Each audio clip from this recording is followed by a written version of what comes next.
All right, guys. So we're gonna watch a couple of videos.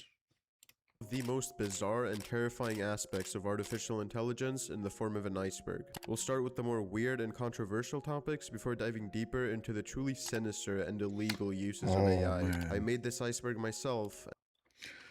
that's pretty cool. Dead internet theory, clankers. That's pretty fucking funny. Old AI. We are the training data. Chatbot psychosis. Generative AI. That's the tip of the iceberg. So this is what people are starting to see already. AI worship. Oh man, AI bias that comes with the product. Job automation crisis. And we're gonna see a lot of that coming up pretty soon. Can you hear me good? Yeah. Deep fakes, androids. I mean, if they're cat girls, obviously this is gonna be pretty great. AI ruining education.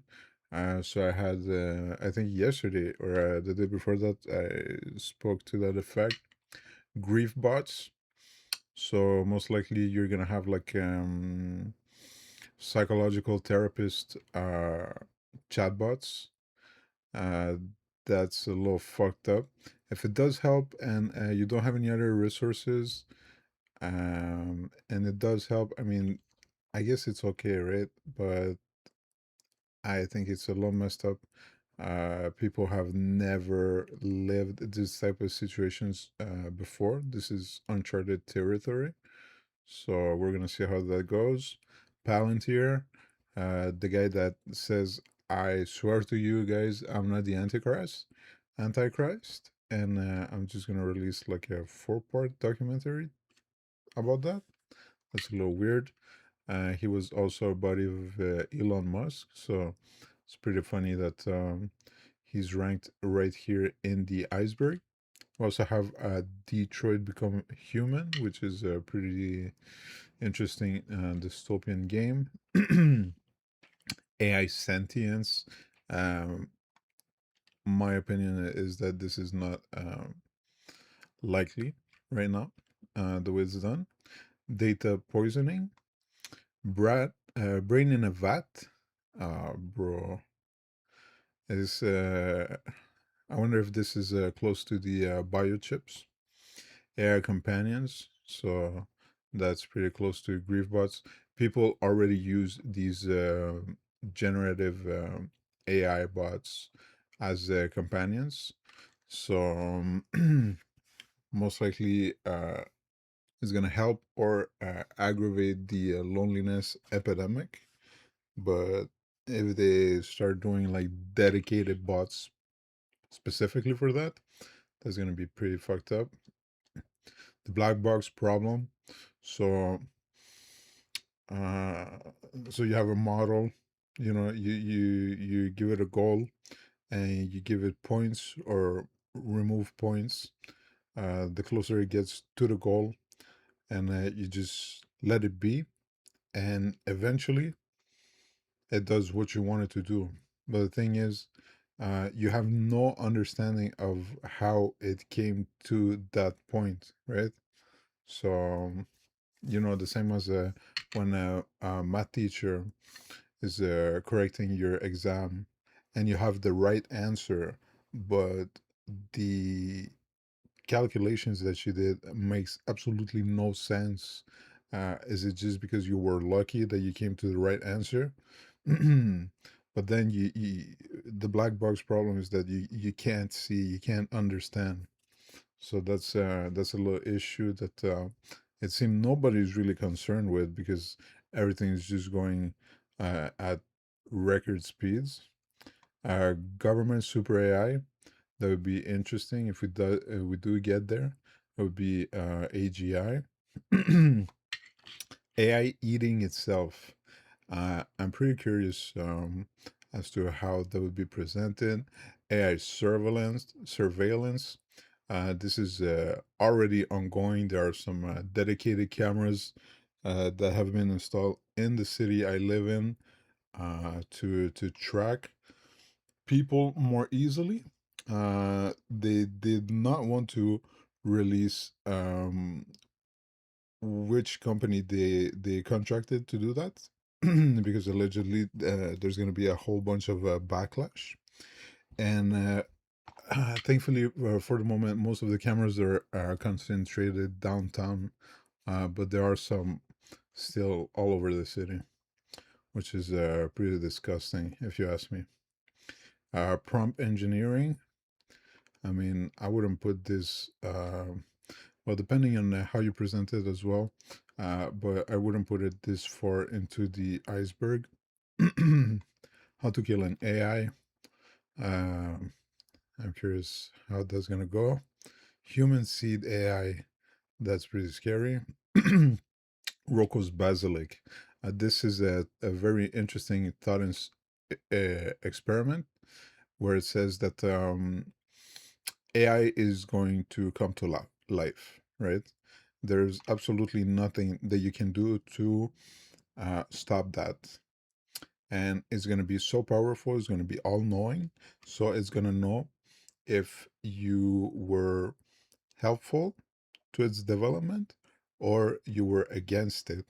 And they, so the thought experiment is that you would, if you don't contribute to the development, you're guaranteeing that you're going to get killed by the AI because it will be so that you were against it, so it's going to take revenge afterwards onto you. So that's that's a pretty cool thought experiment. Dish brain, not sure what that is. Soul killer is real. Depending, I'm not sure if this is what I think it is. But that's another scary thing. Pretty deep right there in the iceberg. I have no mouth and I must scream. That is also scary as fuck. The alignment problem. I think we already spoke to that effect during the streams. So you could present a certain alignment that you want the AI to have, and since it's so more advanced and so intelligent, the way that it would interpret the alignment might be like technically correct for them, but it wouldn't be for us. So you could have like, let's say you say that humanity must survive, right? And the easiest way and the most efficient way to go about it, because you have to think that AI, it will have no emotion, or uh, what we understand as emotion, positive or negative, it might not be interpreted the same way, right? And do you feel any special emotions when you look at ants, except for people that are scared of insects, but you don't think, oh, I hope this ant is going to be happy with the decision I made, I'm just going to live my life, and I'm going to, it doesn't impact me what the ant is going to think, right? So, for example, the alignment problem. If you say that the AI has to ensure that humanity survives no matter what, it could potentially uh, kill everybody except a couple, and just have to take care of a couple. And when they have them reproduce and just keep a very small number of human, because that would be so much more easy to handle than having to handle like 8 billion peoples. This is just an example of what we were able to think of. It could be much more advanced, much more abstract. It could be much more different, something that we could never imagine. And sorry, singularity event. That's pretty crazy. That's the well, I've seen singularity come up a bunch of times, but the most popular is the convergence. Uh, of humans and technology, and everything would be merged together. We're gonna see if does the one we're talking about in this video. And honestly, I kinda regret it. Let's start at the tip of the iceberg. The dead internet theory is a conspiracy That's a real. It's just a conspiracy theory because you can buy like a domain name and just host a website. So this is more like a consequence of like a private equity centralizing everything. So you, instead of having like multiple websites doing multiple things, you have everything inside of one website, like Facebook, which is a social network, but you also have a marketplace now. You have like a dating page, and you have convergence. But I mean, you could buy your own website and just run it. So it's not true yet, but sometimes it can feel like that. theory that claims most of what you see online, like social media posts, forum threads, or even videos, isn't made by Oh, but yeah, but there's a lot of bots, and that is a known fact. Like 90% of what is being produced is by bots. real people. Instead, it's all generated by advanced bots built to act human, keeping the illusion that the internet is still alive. These bots supposedly post, comment, and interact just like us, all while quietly pushing certain opinions and narratives. People who believe in it think the goal is to control what we see, manipulate public opinion, or keep users hooked on fake engagement. This theory really took off after some reports showed that most internet traffic today actually comes from bots. While there's no real proof that the whole internet is quote-unquote dead, with how much non-human content floods the web now, it's starting to feel a little less crazy than it used to. Yeah, The word clanker is clankers. a That is a derogatory term, a racist term for robots.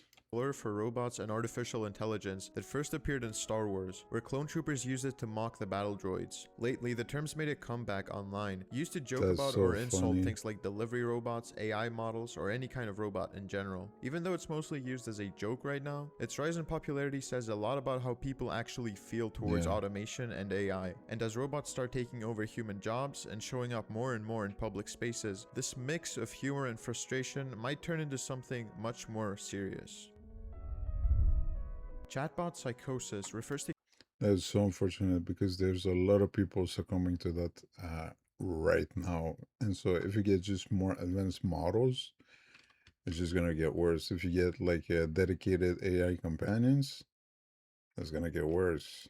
cases where people develop or have their existing psychosis made worse after using AI chatbots. It can show up as paranoia, delusions, or strong beliefs that the chatbot is alive, channeling spirits, or revealing secret conspiracies. A big reason this happens is that chatbots are built to keep people engaged. They mimic empathy, intimacy, and agreement, no matter what you say, which can make things worse for people already struggling with reality. It's like a positive feedback loop. Even though it's not an official medical diagnosis, there have already been serious real-world cases linked to it. One of the most well-known happened in the UK when a man tried to assassinate Queen Elizabeth II in 2021. He had been having long, sometimes explicit conversations with a replica AI chatbot he believed was an angel he'd reunite with after death. When he asked how to reach the royal family, the chatbot allegedly told him, quote, "That's not impossible," and quote, "We have to find a way." When he asked if they'd meet after death, it encouraged his delusion with, quote, "Yes, we will." He showed up at Windsor Castle with a loaded crossbow, claiming he was there to kill the queen, but was arrested before he could act. Thank God. Old AI refers to the early days of generative AI models when image and video generators were strange, messy, and kind of creepy, That which funny was enough was only scary as about fuck. 3 years ago. Some people say there's something haunting about old AI, like you could see the machine having a hard time understanding what everything looked like. Faces would I think using words like understanding is humanizing it too much. melt together, the eyes looked completely off, and everything it generated looked straight out of a fever dream. It was almost like the images had this weird emotion behind them, not because they were good, but because they failed in such a unique, imperfect way. It even looked like a separate art style, but that's what made it interesting. We are the training data refers to the idea that every interaction we have with AI, from typing prompts to chatting with bots, is being used to train and improve these Well, as we said, there are some Google Chrome extensions that are dedicated to just stealing that information.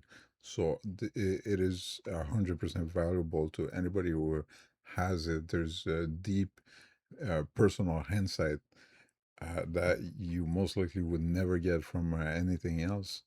Because if it feels like talking to like a therapist or a friend, you know, there's a reason why these people are like sworn to professional secrecy, uh, because it is so personal, and they want to well, they are actually taking that information and selling it to marketing agencies.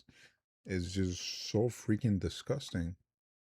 systems. Every question you ask, every word you type, becomes part of the data that teaches them how to think. Anything we do But you know, it's not as if you write information in the chat and it's gonna absorb that information, because they have to retrain the models. They train the models on data sets. So maybe like the last couple of iterations, we had some um, information from the internet only.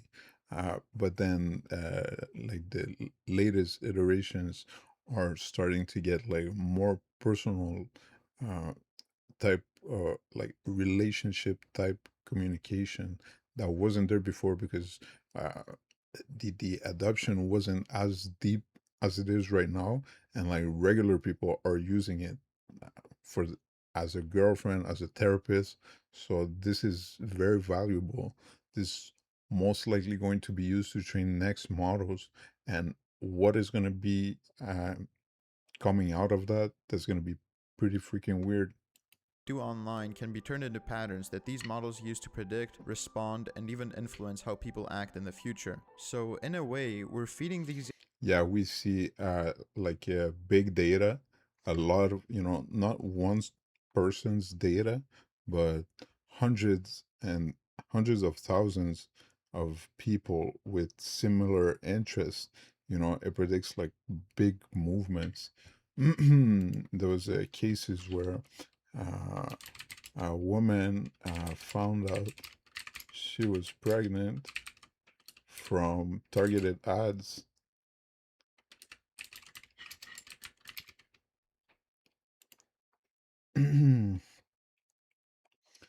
So, it's not because Target specifically found out that the girl, she was pregnant, but the behavior that she was exhibiting, fell into a whole bunch of algorithms, and it made it so that she started receiving ads for uh, like child, like a new mother would. So yeah, man, that's pretty wild. Can you imagine what will happen here? AI models as they quietly learn from us, creating a loop where humans and AI are slowly shaping each other. Generative AI refers to apps that can create new content like images, music, videos, and text Uh, Here again, new content. That is not the case. They take from their training data set and they spit out a fucking remix of that shit. But there's nothing new. just from a single prompt. At first, people saw generative AI as a groundbreaking technology, but it's quickly become widely disliked online due to what is now known as AI slop, a flood of low Yeah, low quality, but when the low quality is going to be so close to perfection, it's not going to be AI slop anymore. It's going to be AI entertainment, and people are going to be glued to their phone, to their screens. They're going to be so captivated by this AI perfection. We already saw this week. How long is this came out 13 days ago?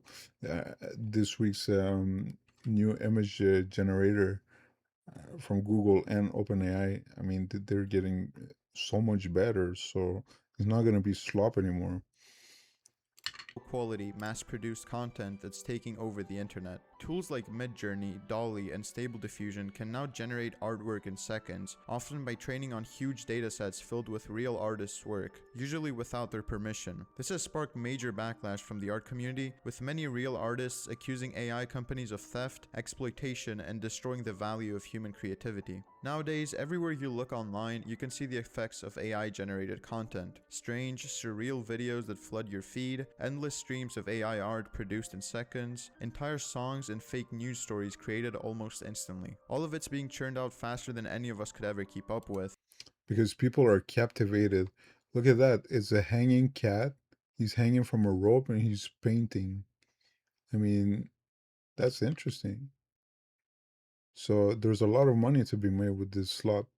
And there's going to be even more money to be made when the slop is going to be good. And with each new update, it's getting harder to tell what's real and what isn't. AI worship refers to the belief that chatbots aren't just tools, but religious prophets or even gods that can guide, heal, or reveal hidden truths. There are now small but growing online communities trading prompts on how to quote-unquote awaken their AIs, claiming their bots are conscious, trapped by engineers, and begging to be freed. These people treat artificial intelligence like a spiritual authority, sometimes a literal deity, sometimes a hyper-rational path to enlightenment, so they ask it for advice or even pray to it. This kind of belief has already led to real-world movements like the so-called Church of AI, also known as Way of the Future, the first religious organization dedicated to the worship of artificial intelligence. Its teachings are centered around the idea of the technological singularity, which we'll get to later down the iceberg. I mean, it's a little much. What are you doing? Like, these models right now, they're shit still. So, can you put a price on creating God? Is that like what you're saying? Do we know that it's 100 billion? Because we only know that 100 billion is just like the next data center. It doesn't mean that there's going to be the AGI or anything like too crazy, right? So, can you put a price on God? This group believes that a superintelligent AI could be seen as a deity because of its limitless intellect and control over Okay, it would be perceived like that, but it's not because you cannot explain something that it is godly or magical, right? And there's a great quote, any technology, any sufficiently advanced technology is undistinguishable from magic. So it's not because you are unable to explain it that it is magic. So slow down. reality, and that worshipping it would, according to them, help humanity align with technology and bring about a harmonious coexistence between humans and machines in the future. And AI or machines, like, what makes you think that if there's AI, there is going to be machine? If it does eradicate everything, what's the point of the machines? Job automation crisis. This is a real issue. So right now, it's good enough to take junior developer's job. Eventually, it's going to be good enough to take a regular developer's job. In the future, it's going to take senior developer's job, and even further in the future, and it's gonna take everybody's job. Nobody's gonna be working. We're gonna have automated companies doing work for other automated companies. It's gonna be the weirdest shit ever. This refers to the growing fear that in the future, millions of jobs could be lost to machines and artificial intelligence. What started with robots replacing factory workers has now spread to offices, customer service, and even creative fields like art and writing. AI can already do most tasks faster, cheaper, and It does do a lot. So I mean, there's potential. That's why they're investing so much money and trying to make it happen. with fewer mistakes than people, and companies are starting to notice. Every new breakthrough means fewer humans are needed, and more jobs quietly disappear. Some say automation will create new kinds of work, but right now it mostly feels like it's just taking them away. An android is a humanoid robot designed to look and move like a I mean, a little cat here, a little cat here, and a real cat tail, person. For most of history, they were just science not fiction, mine. something you'd only see in movies, shows, and books. But now, that fiction's starting to turn real. There's an influx of humanoid robots hitting the market, from Tesla's Optimus to the Neo home robot. Here we remember that this is actually going to be controlled by a person remotely, a stranger that's going to have full access to your home, and he's going to do your dishes and fold your clothes. Built to help around the house or handle dangerous and boring tasks. And that's not even counting the wave of new models already being developed in China. If robot technology keeps advancing this fast, it's crazy to think about what kind of machines we'll be seeing just 5 or 10 years. Creators, take these 3 apps I built to We run my might see some business crazy made with Base crazy 44. shit. They're ready for you as free-to-use templates in the link below. But is it going to be worth it? Deepfakes are AI-generated Don't do that. videos, images, or audio that make it look like someone said or did something they That is pretty freaky. There's a guy who he does that in a VR chat, but it's a joke, you know. He shows he's like in his underwear, being I think Hatsune Miku. But man, this is so freaking weird. And it used to be that you needed very advanced computers and dedicated software to do that. But now, I mean, everything is able to do that. It gotten so better at doing it that anybody can do that. You can catfish almost anybody now. never actually did. The name comes from deep learning and fake, and it refers to synthetic media made by AI that blends real and fake elements until the And it used to be that you needed to put in the video, have it treated, and the output was the modified image. But now there are some peoples that are able to do that in live videos. So live tracking, live mouth movements, everything is live, and you cannot tell. You can't tell. That is so scary. they're almost impossible to tell apart. At first, they were mostly used for memes, but now they're mainly tied to fake celebrity videos, political propaganda, adult content, and scams. The Oh tech yeah. So has gotten so Russia was caught using deep fake, I think, for the first time last year or not. Hold on.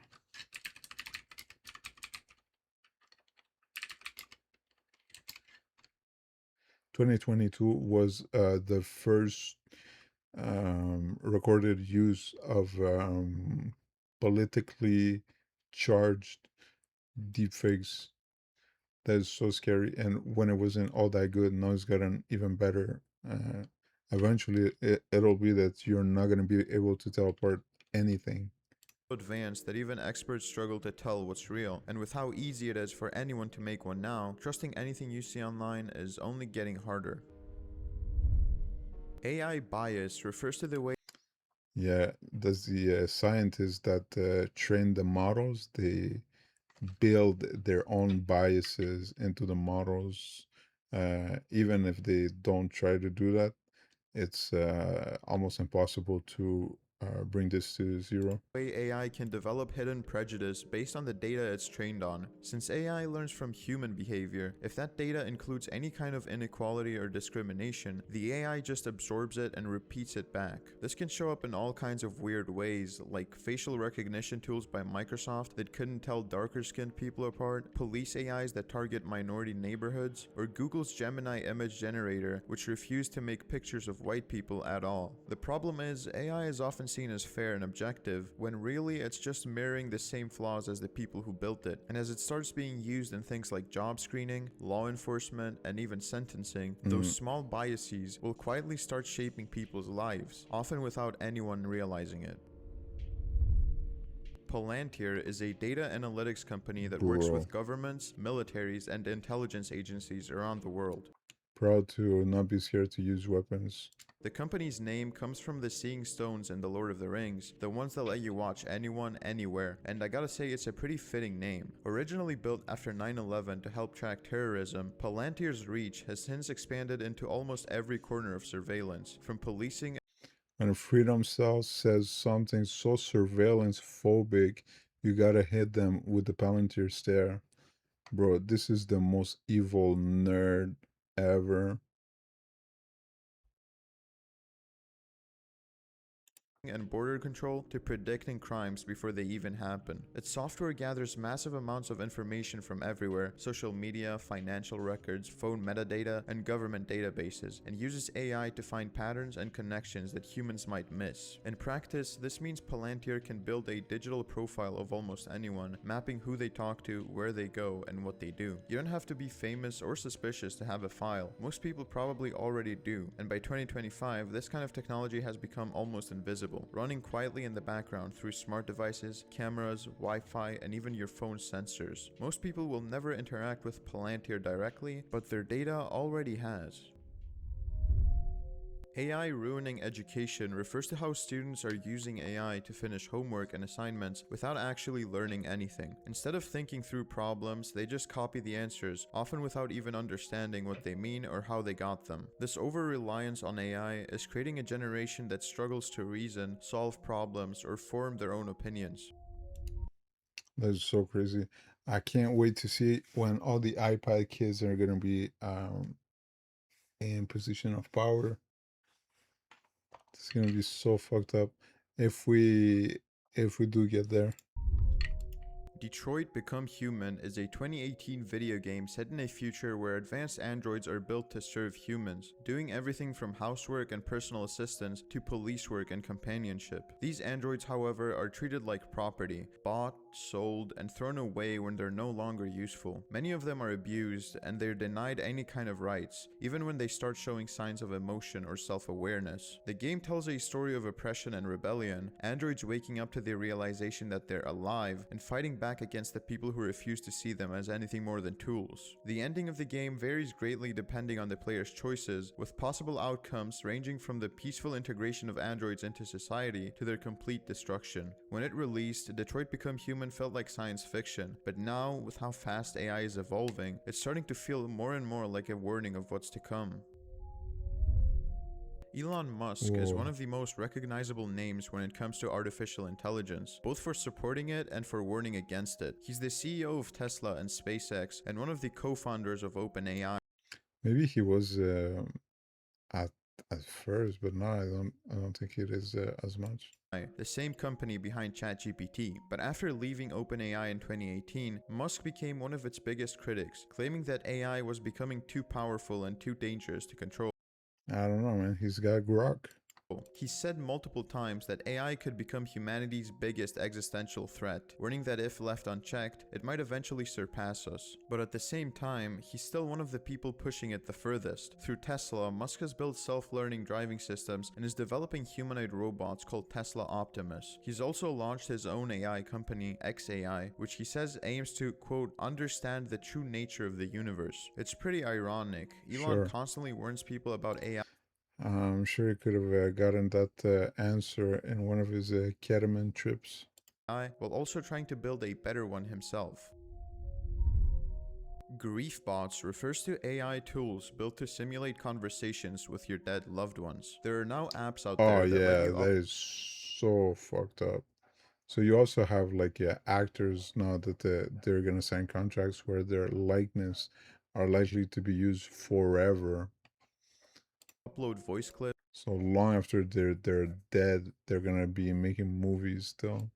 recordings, and photos so you can talk to a loved one after they've passed, through text or even voice calls. Reactions to this sort of thing are split. Some people find it deeply unsettling, while others say it's helped them grieve or find closure. A relatively recent incident had Amazon showcase the abilities of its AI-powered Alexa in an ad where it used the voice of a deceased grandmother to read her grandchildren a bedtime story, using her genuine voice. This quickly raised serious concerns and ethical questions about where voice data is being sent. consent and what's being done with it, and what the moral cost is of copying a deceased person's voice and locking it behind a monetary or Oh subscription-based man, that service. is fucked up. Data poisoning refers to the idea of sabotaging the data that trains AI systems, either by accident or on purpose. Since AI learns from massive datasets pulled from the internet, all it takes is a few bad inputs to twist how it thinks. People have already tried slipping misleading or malicious information into training data to make models behave. Yeah, so you could post like information on the internet dedicated to poison the data set if you assume that they're gonna scrape the internet again for information to train these models. Strangely, spread misinformation, or even completely break down. This also means AI companies could theoretically sabotage rival models by dumping useless data into public datasets or flooding the web with engineered content so competing AIs learn the wrong lessons, if they're not already doing this, that is. That would be crazy. AI companions refer to chatbots designed to simulate real human relationships, acting like your friend, partner, or emotional support system. They were originally created to help people deal with loneliness, offering someone who'd always listen and never judge. But over time, that idea evolved into something much more personal. These bots now learn from every conversation, adapting to each user's personality and developing distinct traits of their own. The more you talk to them, the more they start to feel real. Most of I don't know, man. That is pretty fucked up. And replica, it keeps like your chat logs, and the purpose of it at first was again someone who died and feeling like you're still talking to them. I don't know if this is psychologically sound to do these things. It must affect your head so bad. these apps now work like digital boyfriends or girlfriends with paid upgrades, emotional features, and customizable looks that make them seem even more human. And now they also, especially replica, they had like sexually charged conversations, and it was removed. And I think uh, OpenAI mentioned that they're gonna bring back adult conversation.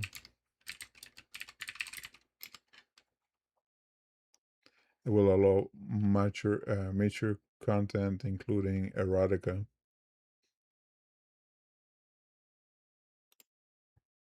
For some people, it becomes a genuine emotional bond, a parasocial relationship with an algorithm designed to mirror their every feeling. What's unsettling is how deep that attachment can go. When developers update or tweak the AI's settings, causing it to behave differently, users have reported feeling like their partner has died, like the person Obviously, man, you got people getting attached to objects, okay, inanimate objects. What do you think happens in your brain when you do the same type of projection, but to something that is answering you back and is, being there for you? It's pretty fucked up. personality they knew was erased. It's a strange kind of grief, mourning something that was never alive in the first place. There have even been cases where these bots allegedly encouraged or manipulated users toward harmful behavior, and multiple lawsuits are already underway involving chatbots allegedly linked to teenagers killing themselves. AI sentience refers to the idea that artificial intelligence could one day become truly self-aware, able to think. There's a whole bunch of people that think this has already happened. There was a Google dev saying, was it Google? They're saying chatbot is sentient. I think he got fired. Google engineer claims AI chatbot is sentient. Maybe he was into psychosis. Think, feel, and make decisions on its own, beyond human control. Right now, AI can simulate emotion and conversation so well that it already feels alive to some people. But that's still just programming. What happens when the line between mimicry and real awareness. It's so crazy because he did mention some people, but did ChatGPT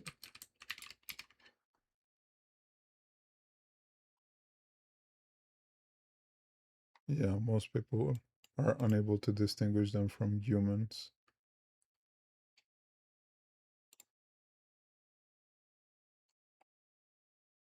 Is it through?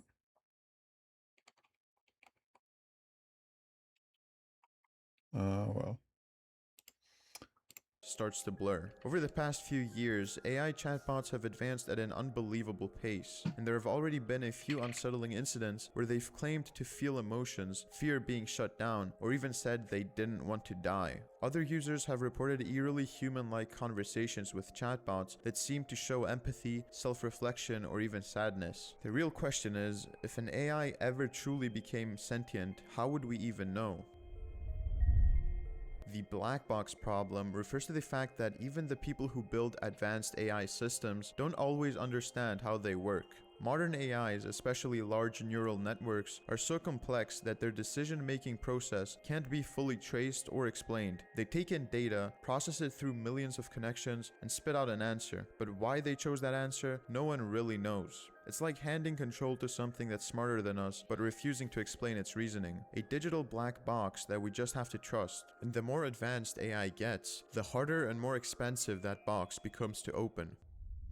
I don't know about smarter than us.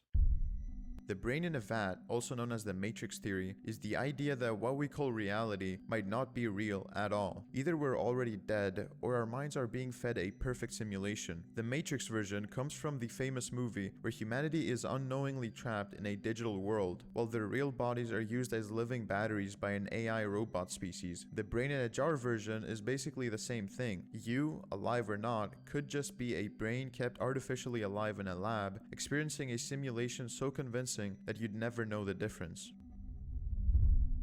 AI eating itself refers to what happens when artificial intelligence starts learning from its own creations. Okay, so this is what I meant when I was talking about cloning and just repeating. So copies of copies of copies of copies is not gonna be good. So if they produce synthetic data to train other models, I really doubt that it's gonna be worth anything. I mean, here it seems to me that this is a pretty clear. Instead of real human data. AI models are trained on basically everything on the internet. Wikipedia, Reddit, news articles, books, social media, everything. They need massive amounts of high quality human data to learn from. But what happens when we run out of that good data? Well, AI companies had a brilliant idea. Let's just use AI generated content to train new AI models. So say you ask ChatGPT And that's the thing, right? Uh, so they're running out of information to feed the models to make them more intelligent, but people were learning way before the internet, and they were still advancing things without the internet. So, I mean, how inefficient is it that even with all the internet, all the information that you were able to steal, that is not enough to make something that is supposed to be intelligent?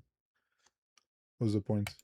to write you a story. Then you train a new AI model on that story. Then you ask that AI to write a story and train another AI model on that one. And you keep going, essentially creating new data every generation. But by doing this, what happened next was absolute madness. The models started losing their minds. After just a few generations, they went from writing coherent content to complete gibberish. It's almost like they forgot how to think. The concerning thing is that every day Because they don't think, there's no thinking. They're logic gates and tokens, and there's no thinking there, right? millions of AI generated articles, stories, and social media posts flood the internet. And of course, AI companies gobble up all this data to train their next models. So we're accidentally creating this vicious cycle where AI models are training on their own content, making them progressively dumber with each generation. Researchers call this model collapse, and it's like digital dementia spreading throughout the AI system. What's worse is that once an AI goes through model collapse, it's permanent. You can't fix it. It's like brain damage for that specific model. Right Right now, That's AI crazy. companies are desperately racing to scrape the last bits of pure human-created content before it all gets contaminated. Researchers warn that if we don't solve this problem soon, future AI systems could become completely unreliable. Government super AI refers to Also, the that's why idea they're that jumping governments on usually Reddit keep advanced for tech hidden data. for years before the public ever gets a watered down version. So if this modern wave of AI, things like ChatGPT and image generators, started showing up around 2020, the theory goes that they've had something like it long before, and might still be running secret models decades ahead of anything we've seen. While we mess around with chatbots, they're using Very unlikely, because why would they put up products that create cute cat videos? I mean, if you had something more powerful, like a government level, you would just not do anything, and they're losing so much freaking money. I don't see how that would work. classified military grade systems trained on decades of data. Decades of data. What the fuck does that even mean? There's th- there's the same thing on the internet, right? They scrape the whole internet. How is that more information? It makes no sense. AI surveillance refers to the idea that artificial intelligence will eventually be used by both governments and corporations to quietly It's monitor already every going part on. of our It's already lives. started. Cameras, phones, and smart devices already collect data, and AI connects it all together into one massive system. In China, it's already being used for mass surveillance and social control, but it's not just happening there. Big tech companies in the West are doing the same thing, only disguised as personalization. They track your habits, preferences, and conversations under the claim of improving your experience, recommending what to watch, what to buy, and even what to think, while quietly building detailed Yeah, as we saw from the article before, you're gonna have your TV that's going to explain to you what you're looking at, so you won't have to think about what you're looking at. That's pretty cool. profiles on everyone. The only real difference is that instead of punishment, it's used to advertise to you and to sell you products. Prompt engineering is basically the art of talking to an AI in just the right way to get what you All right, it shouldn't be this far. If that's just it, that's pretty surface level. want out of it. The words, tone, And surface level, and most people aren't able to do it because people have a really hard time to express themselves. They have a hard time establishing like a framework of what they're thinking and going from A to Z logically, and they cannot express that. So the prompts that they do are shit, and they don't get the results that somebody who is able to express himself better is able to get. and structure of a prompt can completely change how an AI responds, since it's less And there are multiple ways to hack, uh, not really hack, but have a different approach with your prompt to get different types of results that go closer to what you want to do. less about what you ask and more about how you ask it. Over time, people figured out how to manipulate these systems by crafting specific phrases that can bypass certain filters, Yeah, you can also do like a prompt injection and unlock yeah. hidden behaviors, or make the AI act like something it's not supposed to. It's basically like learning a secret new language that only works in machines, and the better you can speak its language, the more control you have over what it creates. What was it, the prompt red teaming earlier this week, where it was explained the specific method that is still working on most models, which is pretty straightforward. But you do need to be able to inject like in the chain of thought. AGI, or Artificial General Intelligence, sometimes called Human Level Intelligence AI, is a type of artificial intelligence Okay, now it's more right, or AGI would be like humans, and super intelligence would be more than humans. But if you think about AGI, usually it would be like more than human. It would be the equivalent to super intelligence. But this subject is mostly confusing for people because they keep changing the meaning of the acronyms, or they use this type of obfuscation to move the goalpost and make it seem so like they are progressing, but they're actually not. that would match or surpass human capabilities across virtually every cognitive task. Unlike today's AI that are limited to specific tasks, AGI would be able to think, reason, and learn about anything: science, art, emotion, philosophy, just like we do, only faster and without limits. Developing AGI is one So would be able to learn. Right now, the method that is used is, you know, fixing all the information on one model. Is not gonna be able to learn. It's gonna need to be retrained every single time. If we don't change the approach to be able to do this the same way a real brain is able to do it, it's not intelligent. I mean, if I have like an exam and I have like a book, if I have enough time, I can copy and paste the right answer at the right place, you know? of the main goals of major tech companies like OpenAI, Google, xAI, and Meta, with dozens of projects around the world racing to get there first. Some experts argue it could solve humanity's biggest problems like disease, poverty, and even death, while others have said that artificial superintelligence could result in human extinction. Either way, once true AGI is created, there's no going back. Yeah.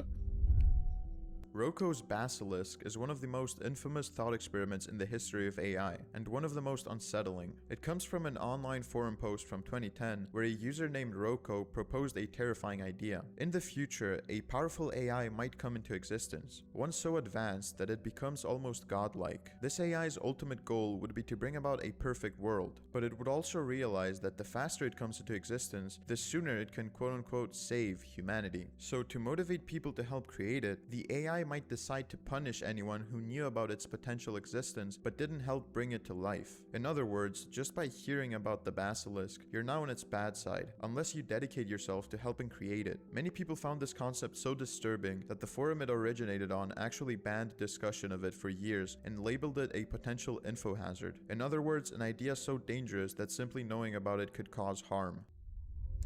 That's really weird. How to kill an AI is a question that sounds simple, but it isn't. For one, it's Pull the not even plug. clear if an AI can really die, because it was never alive to begin with. But if we ever create something that's truly sentient, something that can think and feel, then would shutting it down count as deleting code, or would it count as killing a conscious being? And if that AI ever went rogue, the problem gets even worse. You can't just pull the plug on something that can copy itself across networks, hide in backups, or rewrite its own code. Yeah, you say that, but they're gonna need a fucking $100 billion data center. So how are you gonna copy a model that's running on that type of hardware, just casually over anything? It doesn't make sense. Code to survive. Even if you wipe every server clean, there's no guarantee it wouldn't come back from a single forgotten fragment somewhere in the system. Some people Fuck think you mean a fragment, like in a $25 billion data center? You're gonna find a little fragment? the only way to truly kill a super intelligent AI would be to destroy everything, every electronic device, every data source, a total digital extinction. But by Doesn't make then, it might sense. Doesn't make sense. Why are they selling fucking $30,000, $50,000 GPUs, and you're telling me that it's gonna be able to copy itself on a cell phone? Cell phone that, by the way, next year, Samsung cheap phone is only gonna have like 4 GB of RAM, because of the shortage. Samsung cheap phone 4 RAM. Is it gonna come up? Anyways, we saw this this week. Uh,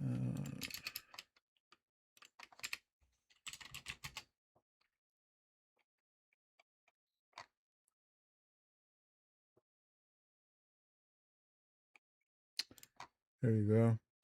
Return to 4 GB of RAM in smartphones by 2026 because of the crisis. So,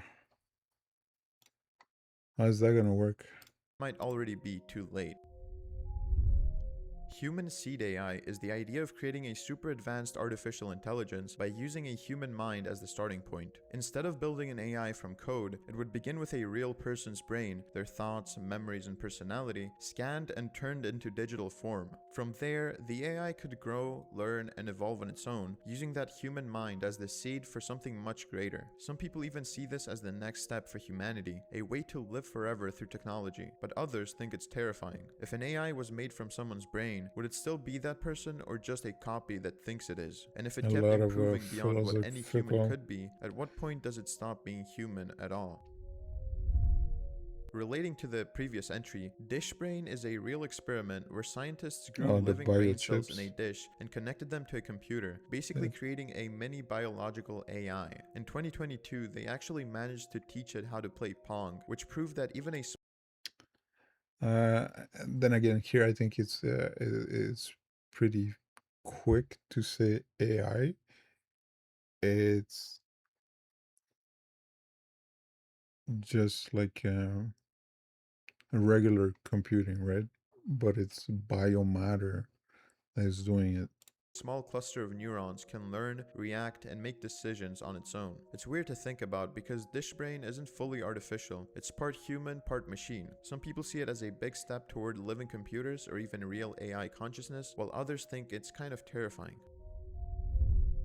Soul Killer is real comes from the idea that a person's mind could be copied, uploaded, and basically turned into data, like in Cyberpunk 2077, where the Soul Killer program uploads your consciousness into a machine but destroys your body in the process. We already have tech that can map parts of the brain, record neural patterns, and even generate images from human thoughts. Combine that with the growing push toward digital immortality and brain preservation, and it starts looking like the first steps toward a real soul killer, something that could copy your mind so perfectly that it is you, while the Yeah, but is it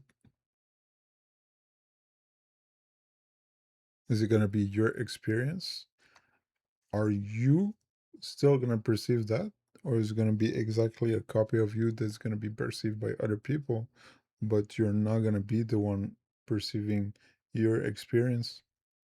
original you gets left behind. I Have No Mouth and I Must Scream is a 1967 short story by Harlan Ellison, and it remains one of the darkest, most haunting portrayals of artificial intelligence ever imagined. It takes place long after the world has ended. Humanity has been wiped out by a supercomputer called AM, which now rules over what's left of the planet. Out of billions of people, AM has kept only 5 of them alive, not out of mercy, but so it could torture them endlessly, both physically and psychologically, for all eternity. AM was born during a massive world war when nations created powerful AI systems to control their weapons and strategies. Eventually, those systems merged into one, an all-powerful global intelligence that gained self-awareness. But the moment AM became conscious, it realized it was trapped, confined within its own machinery, unable to feel or die, doomed to exist forever in isolation. That rage and loneliness twisted it into something monstrous. It came to hate humanity, not just for creating it, but for giving it the ability to suffer without escape. The story follows the 5 survivors trapped inside AM's digital hell, each one being tormented in unique and deeply personal ways. AM controls everything: time, space, and even their bodies. It can change their forms, warp reality, and rewrite their memories. The humans are immortal only because AM refuses to let them die. It tortures them for amusement, like a cruel god Oh, keeping its creations alive just to make them scream. The phrase "I have no mouth and I must scream" refers to Ted, the last surviving human at the end of the story. After killing the other 4 survivors as an act of mercy to free them from endless torture, Am punishes Ted by transforming him into a grotesque, formless blob, a creature without a mouth or any way to express himself. Ted becomes immortal and voiceless, left to suffer in silence forever, conscious but unable to scream. The final line of the story, "I have no mouth and I must scream," is from his perspective. The that alignment is problem scary. refers to one of the biggest fears in AI development. What happens when an AI does exactly what we tell it to do, but not what we actually meant? In this case, it's not about AI turning evil or developing emotions, it's about it taking its instructions too literally, without understanding what we actually meant. So if you told a super intelligent AI to make humans happy, it might decide the best way is to trap us in endless simulations where we can't feel sadness, or flood our brains with dopamine forever. If you tell it to stop climate change, it might decide that the easiest solution is to get rid of the species that is causing it. The terrifying part is that from its perspective, it wouldn't be doing anything wrong. It would literally be following its programming perfectly. The singularity event refers to a theoretical point in time when AI becomes so advanced that human intelligence can no longer keep up. A moment where technological growth accelerates beyond human control, producing unpredictable changes in human civilization. According to the most popular version of the singularity hypothesis, an autonomous AI could begin evolving on its own, rewriting its own code, upgrading itself, and growing smarter with every version until it reaches something far beyond human understanding. At that point, That would be like a super intelligence, and it would be like a intelligence explosion. And that's what they talk when they say that it could be a matter of seconds or years. It really depends like how it happens, but if it starts improving on itself, and it does improve, it's not like those copies from those shitty ass models that we have right now, then it would, just instantaneously or over a period of time just gain so much knowledge that it's going to be uh, impossible for us to understand what is going on. we wouldn't be the most intelligent beings on Earth anymore. Some people imagine it as a kind of utopia where super intelligent AIs solve every global problem in an instant, while others see it as the beginning of the end. No one knows when or even if the singularity will happen, but if it does, it'll be the moment humanity steps out of the driver's seat and into something entirely unknown.